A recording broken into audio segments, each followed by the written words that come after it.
ہماری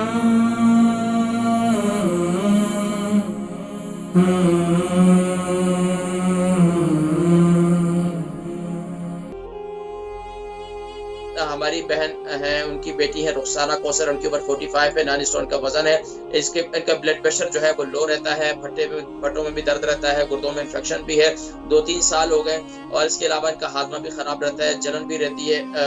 سینے میں مروڑ بھی ہے اور بھی رہتی ہے، کبھی پیچز ہو جاتے ہیں، کبھی قبض ہو جاتی ہے۔ تو دیکھیں آپ اس کے لیے سب سے زیادہ بہترین چیز جو اس وقت مفید ہے وہ آپ میرا قہوہ استعمال کریں، سونف، زیرہ، ادرک، دار چینی، منٹ یعنی پودینہ، یہ جو قہوہ ہے میرا اجوائن والا، یہ جو بڑا، اس کو آپ دیکھ سکتے ہیں یوٹیوب پر بھی موجود ہے، تو اس قہوے کو آپ استعمال کریں۔ یہ قہوہ جو ہے بہت زیادہ مفید ہے، اس قہوے کو ہر کھانے کے آدھے گھنٹے کے بعد استعمال کریں، اس سے ان کا بلڈ پریشر بھی بہتر ہوگا، اس سے انشاءاللہ ان کے جسم کے دردیں بھی ختم ہوں گی، اور اس کے ساتھ ساتھ ان کے گردوں کا انفیکشن بھی ختم ہوگا، اس کے ساتھ ساتھ جو ہے ان کے ہاضمے کی جو خرابی ہے وہ بھی بہتر ہو جائے گی، سینے میں جلن وغیرہ ہے،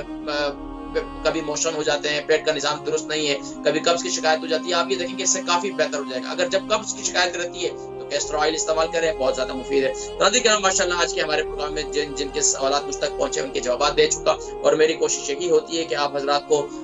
توانا، تندرست اور جو ہے چاق و چوبند کر لوں۔ خاص طور پر اپنے بزرگوں کا بہت زیادہ خیال کرتا ہوں، اور کوشش یہی ہوتی ہے کہ ان سے دعائیں لے لوں۔ تو خاص طور پر میں یہ آپ سے یہ کہوں گا، ہمارے اسلام چینل کی پوری ٹیم ان سب کے لیے بھی دعائیں کیا کریں، میرے حق میں بھی دعا کیا کریں۔